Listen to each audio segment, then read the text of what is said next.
Hello and welcome. This is Yerushalmi Yomi, Berachos stuff, Yotes in the Oz V'Hadar print. I'm going to be talking about a couple of quick ha'aras.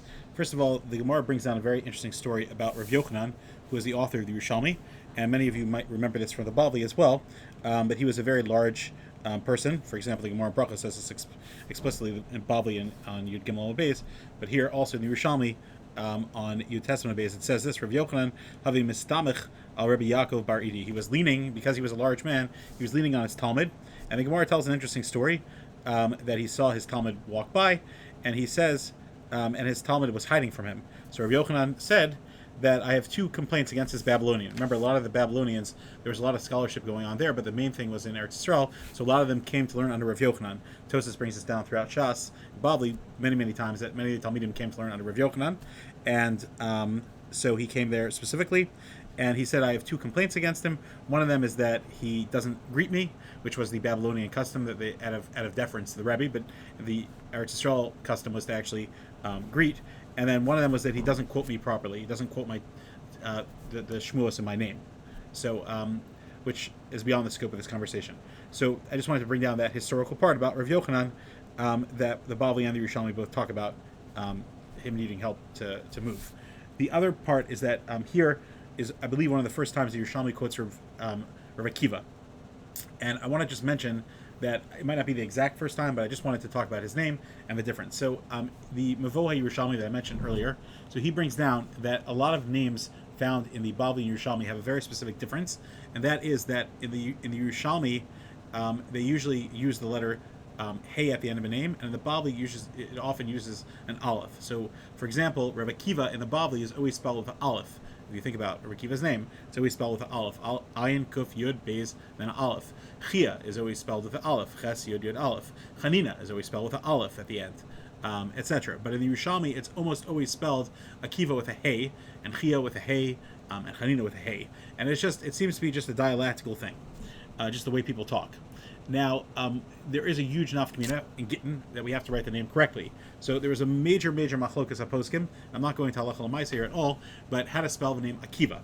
And some people say to follow the Bavli, which is with the aleph. I think most people actually spell their name that way nowadays. And other people say to follow the Yerushalmi, which is with a hey. The Arzarua, Rav Yitzchak Arzarua, so he actually called the name of his sefer because of this story. Why? Because there was a massive machlokas that was going on in his time about how to spell the name in a get, and he poskin that you should follow the way to spell Rav Akiva's name is you should spell it with a hey at the end. Why? Because in a dream it came to him this pasuk, Arzarua latzadik ulirishalev simcha, and the Sofei Tevos of that word Arzarua latzadik ulirishalev simcha is Akiva, and it's spelled simcha, ends with a hey. So it spells it with a hey. And he writes this in his introduction explicitly, that I call this Arzarua because I'm so moved by this pasuk that Hashem taught me this halacha. That's what it says. So that's how the Arzarua paskins that it should be spelled with a hey. It's a very, very fascinating thing.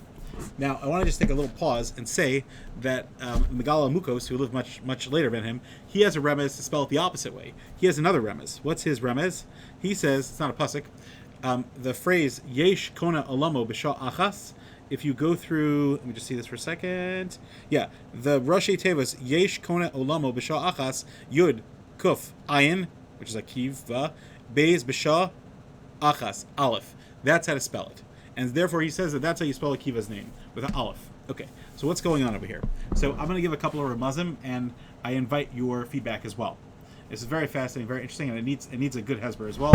And I think that we're onto something big. The first thing is there's a Megala Mukas, and there's a few other Mefarshim that explain the first pasuk in Vayikra is spelled Vayikar, and Aleph has a small Aleph, which you can look at Rashi. He explains it, but it's brought down in the Sfar Hakadoshim that this Aleph is referring to Rav Akiva. And again, you find that this Aleph of Akiva ben Yosef is spelled Aleph according to the Bavli. So that's an interesting thing. There's also a very fascinating remez. And before I say the remez, I just want to explain that if you kind of think about it, I think there's a very interesting distinction here. Because Arzarua Latzadik, Ulirshalev Simcha, if you think about what that means that a Tzadik's life is shining because he spends his life doing the right thing. There's Zarua. Zriya is something you plant, and it takes a long time for it to grow.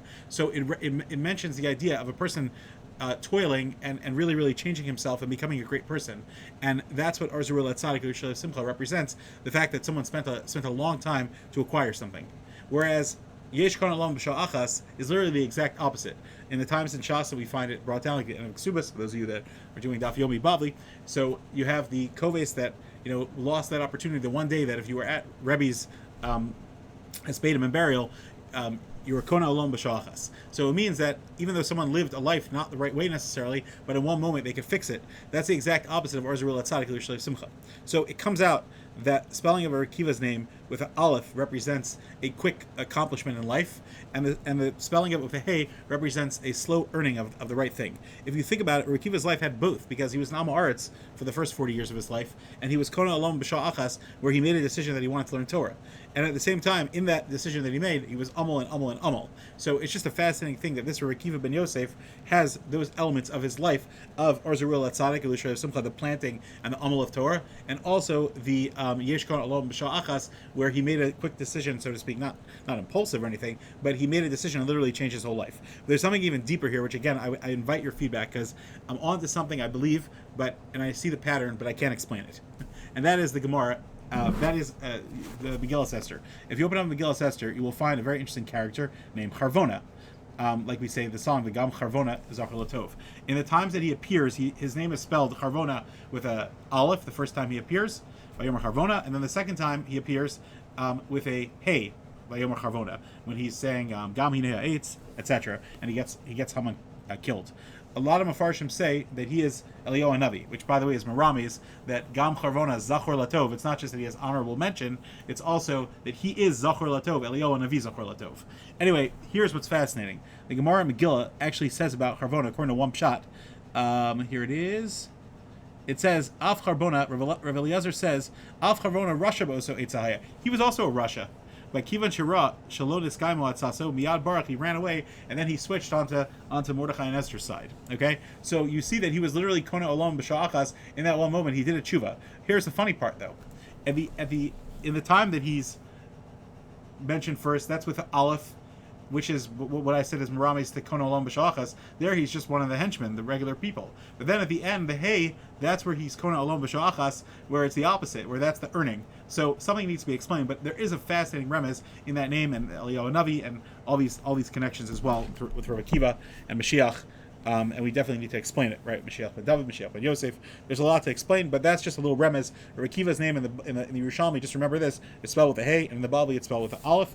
By the way, there's a little bit of a remez also about Tashima, which the Yerushalmi Babli uses as I'm going to bring a proof, and it talks about Shmiya, the listening, whereas the Yerushalmi and the Zohar, they both say Tel Chazi, come and look. So you see there's an element of looking, which might be the Orzarua, the sight, and there's also an element of Kona Olom B'Sha'achas, of hearing the MS and being moved by the MS. So there's a lot to be said on there. I've heard many shtickles on this as well. The last thing I want to leave off with is a fascinating Gemara that I think you'll appreciate as well. And that is that the Gemara talks about this idea on Yud Testament Aleph in the Ozohar print, that when you hear the Tekios, we've been talking about Shema and Shemon Esrei, let's talk about Tekios now. When you hear the Tekios of Rosh Hashanah, so you have to hear them in order. So then the Gemara says, what if you're a guy that you didn't hear any Tekios, and you hear someone blowing a Tekiah? Now, could that Tekiah count for you as one listener as your first Tekiah, and also could it count as the last Tekiah for someone who already heard the whole thing? Or does it have to be that the person who's blowing has in mind this is the first of this set and this is the last of a set? So the Gemara says it's pashut that it works. That's what the Gemara says. So it's interesting. How could you count the first one and the last one? The Tekios are different Tekios. So it needs to be explained, and it's a fascinating Gemara, by the way. A lot of halachas about if you have an interruption in hearing the Tekios, which obviously means that the sets, not just it says you have to hear them all without stopping the time it takes to finish them. So according to that, literally, if you just read the Gemara literally, which is wrong, it's not what it's saying. One might think that it's saying that like you have to blow all the kolos at once. That's not what it's saying. It's saying that you have to blow the sets at once, and if you stop in the middle of a set, Kedei Ligmar Skula, then you're not Yotze. And there's a lot of discussions. The Babli also discusses about stopping and what caused you to stop. Ayin Sham. There's a lot of halacha that comes out of this page. But I want to say one thing, and I say this often. I think it's a very beautiful pshat. The Shla says, "What's pshat of the Tekios?" I'm trying to explain, by the way, how you could count the first Tekiah and the last Tekiah. My pshat I'm going to say is that they are the same thing. How? The Shla says, "What's pshat in the Tekios?" He says like this: "Elokim bara es Adam Yashar," which, by the way, is part of the Arzuril Atzadik, Yishrei Leiv Simcha. It's the Yashers that Hashem created us. He wants us to be pure and good. He sends our neshama down and says, keep it clean. So Hashem created us Yasher.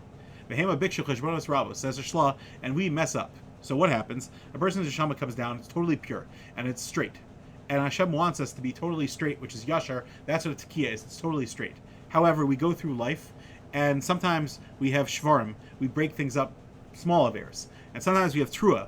We totally break things up and destroy them and do massive averes. But at the end of the day, the goal of our life and part of our living and getting kapara throughout life and Misa is Mechaper, etc., and Gehenim is that we're going to be Yashar again at the end. It's only Shaykh to mess up in this world, but at the end of the day, every Yid, Kol Yisrael Yeshem Chayk Olam Haba, we all start off Yashar, which is the first Tekiah, and then in the middle we have some Shvarim, we have some small Yetzaharas and small mess ups, and then we have Truos, which are massive ones, but then at the end, it's all going to come back to that same Tekiah at the end, which is the Yashar again, that we are the Yashar. So Mela, it comes out that really the Tekiah at the beginning and Tekiah at the end are both the same. They're about unification of the man's life. So Mamela, you can listen to it and be Yotze both.